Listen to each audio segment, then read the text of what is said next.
Okay, so today we are on lesson number 196 of a workbook of A Course in Miracles. It can be but myself that I can crucify. And of course, this is the central theme of the text talks about quite often. The secret of salvation is I but do this to myself, and there's a couple of really good paragraphs. I mean, a couple of good. It's all these words. It's interesting. There's been a discussion going on, and it was continuing today. Somebody sent me one of the messages, and there's a lot of discussion going on as to the nature of what's been published so far from A Course in Miracles, and which is bona fide and which isn't bona fide, and why one edition is bona fide and why another edition is would not be considered bona fide. So it's been funny to watch because until you get unless you're receiving guidance that tells you exactly what's going on, all of these discussions are taking place within the egoic realm, and they sound like they make sense. But the fact of the matter is, to me, none of them really get to the heart of the matter, and that always has been for me that there are no words that Jesus would speak to anyone, would give to anyone, that he would deny anyone's ability to hear and listen to, because all of his communication to us is quite helpful in us learning and taking these central lessons to heart. It can be but myself that can crucify. It can be but myself that I crucify. It is my attack thoughts that are attacking my invulnerability. Much of the Course is based and centered around the idea that we are doing this to ourselves, and to get back to what I was saying about the editions of the Course, and it's been interesting to watch because people have a lot of different opinions as to why this is going on, and who's right and who's wrong, and who gets it right and who gets it wrong. And all I could say myself is the thing that I know for sure is that when Jesus addressed me and told me that all the material would be made available to me, it was because there is nothing to hide and nothing that is inconsistent. In a sense, there is no inconsistency in the words of Jesus from sentence to sentence, and he would deny no one anything, as the Father denies no one anything, and that's the nature of the reason why these words have been made available to us the way they have been. Bill was given an assignment by Jesus as to generalizing the notes so that they would be suitable for anyone that picked it up. Like a workbook for like a college course manual. People would be able to pick it up and utilize, learn the course and learn to teach the course. So in that regard, Bill was given an assignment, and we've come to understand, based on the nature of the text of A Course in Miracles, that Jesus is the head of the atonement, and he's been put in charge. And one of the reasons why I know for a fact he wanted the Sparkle edition out was not, in a sense, for there to be controversy or questioning the legitimacy of the words in other editions, but in order to demonstrate and to allow people to come to an understanding that when you say yes to Jesus and you fulfill your function, you do get the results of the fulfillment of your function and the labors that you put into it, because it is the Christ in all of us that does these works. It is the Christ, as Jesus says, is only the Father, and our Father in heaven is good, and He is the one, by the grace of God, it was all these things happen. So, and I don't really know how I got into that from today's lesson,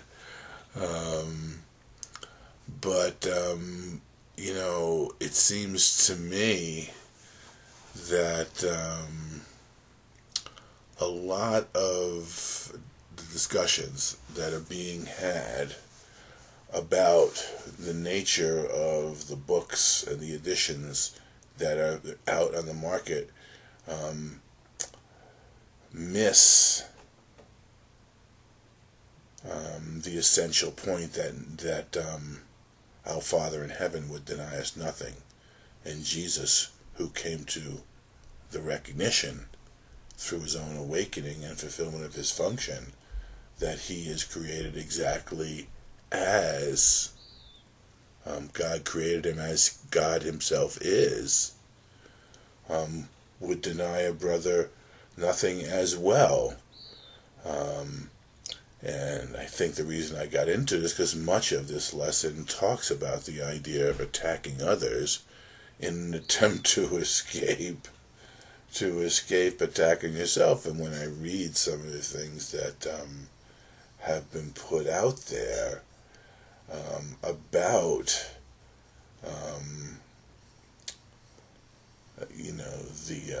the court case, the publishing of the material by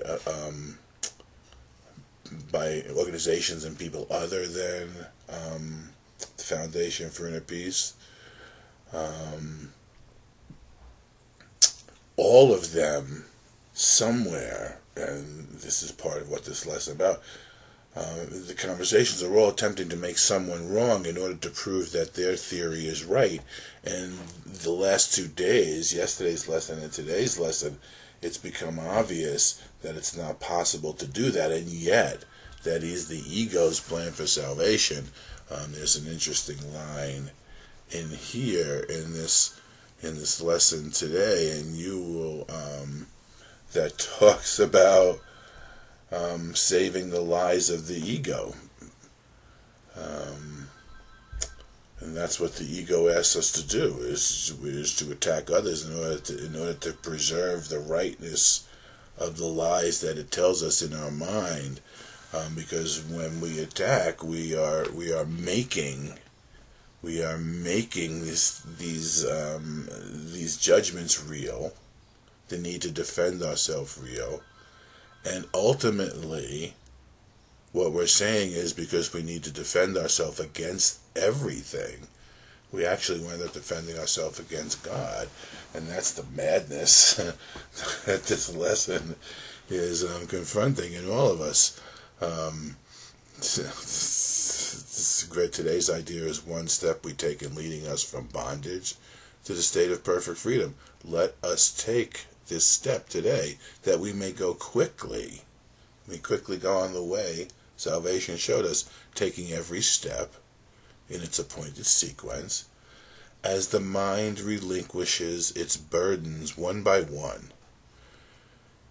It is not time we need for this, it's willingness. So what it's saying is, although it seems to occur in time, what we really need to do is be willing to allow this to be done unto us. For what would seem to need 1,000 years can be easily done in just one instant by the grace of God. The dreary, hopeless thought that you can make attack on others and escape yourself has nailed you to the cross. Perhaps it seems to be salvation, and that's what I was getting at with all these different opinions about what's going on and the nature of what's been published from A Course in Miracles. Thinking that if we can attack another's reason for what they did in order to make the reason that, say, I did something, I know it seemed as though there was attack and defense going on in the court cases. But to me, it was always the working out of salvation. And it was like a dance where both partners were involved and allowed for the purpose of having the right thing occur. And as far as I'm concerned, the right thing did occur. As Jesus told me, all the words, all the material was made available to me. And one of the things that he wants us to remember in all of these lessons is that his words are true.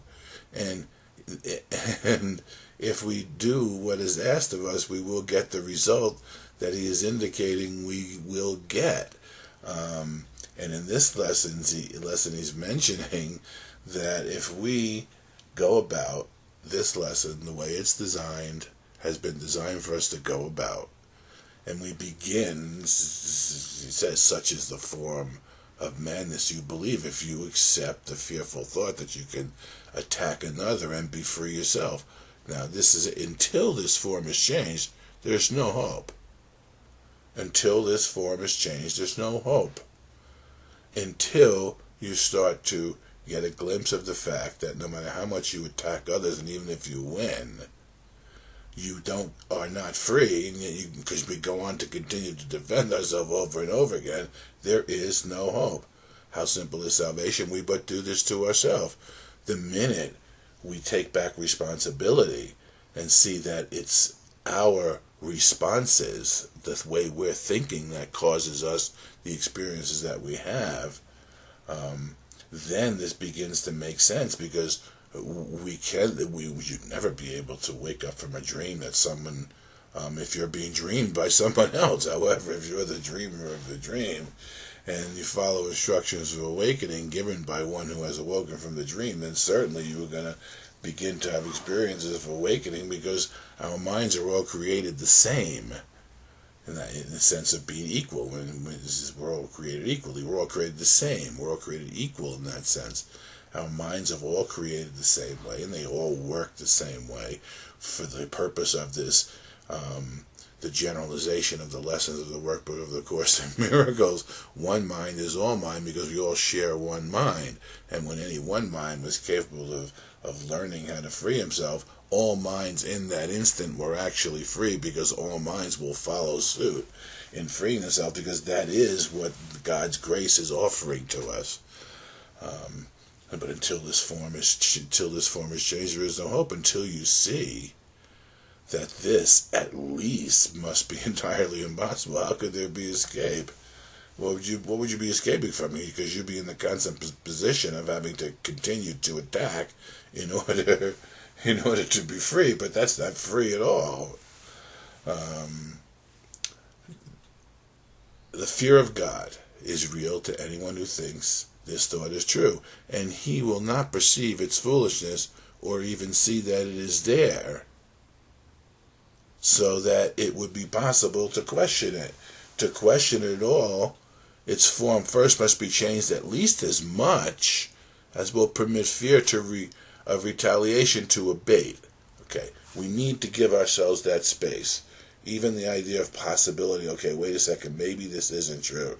We must begin to question our own thinking in order to free ourselves from the prison that our thinking has made us and put us in. And we don't do that by attacking someone else's thinking. We do that by questioning our thinking in the light of the reasonability that's being offered to us through the mind of Jesus. It is recognition that God is but love, and therefore so am I. So it's impossible for God to attack. Because why would he attack himself? What would there be to gain by attacking himself? And it would be the same for us.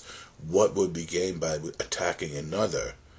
Except proof that we are weak and need to be defended, and that is not how God created us, and that is what this lesson is getting to. When we attack, we prove that our fears are real, rather than free us from the need to experience the fear at all in relationship to attack and defense. When we finally free ourselves from the idea that attack in any form would be helpful for our defense and protection and freedom, then what begins to occur is the experience of that freedom. That's what this is saying. To question it at all, its form must first be changed at least as much as will permit fear of retaliation to abate, and the responsibility returned to some extent to you. From there, you can at least consider if you want to go along this painful path.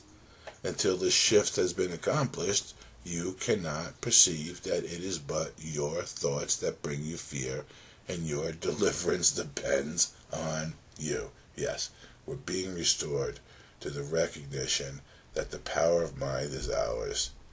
We're dreaming a dream by our own volition, and because it is by our own volition, we can change our mind and use our will in alignment with the Father's will to escape the dream that in reality does not exist, but has preoccupied our mind with death as a way out, when in fact death does not solve the problem.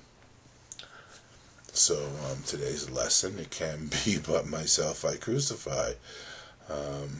And you know, we all have a problem at first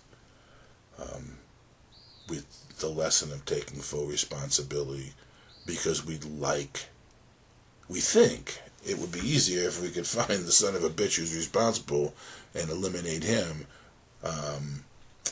because it doesn't make sense that we would imprison ourselves, quite frankly. In your right mind, there's no way you would do these things, but the effects that we're getting in the dream of separation did not come from our right mind, but we are being restored to our ability to utilize right-minded thinking as a way to free us from the wrong-minded perspective, in which we remembered not to laugh at a tiny mad idea and allowed the tiny mad idea to become how we define ourselves, rather than freeing ourselves from the need for definition at all by remembering we've always been whole and perfect as God created us, and there's never been a need to defend ourselves against anything.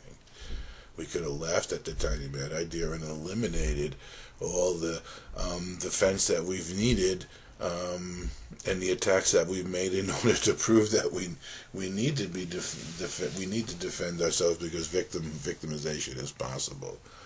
Our next step will be easy if you take this one today. From there, we go ahead quite rapidly. For once you understand it is impossible that you be hurt except by your own thoughts, the fear of God must disappear. You cannot then believe that fear is caused without. And God, whom you had thought to banish, can be welcomed back within the holy mind. He never left. And that holy mind is your mind, is my mind. It is the mind that we share with God and with all creation. And that's what we're attempting to restore to our present memory, so as to no longer need space and time as a classroom in which to learn of the fact that we are God's presence is within us, as our presence is within Him. And in that the kingdom is reestablished and creation is assured to be eternal and infinite.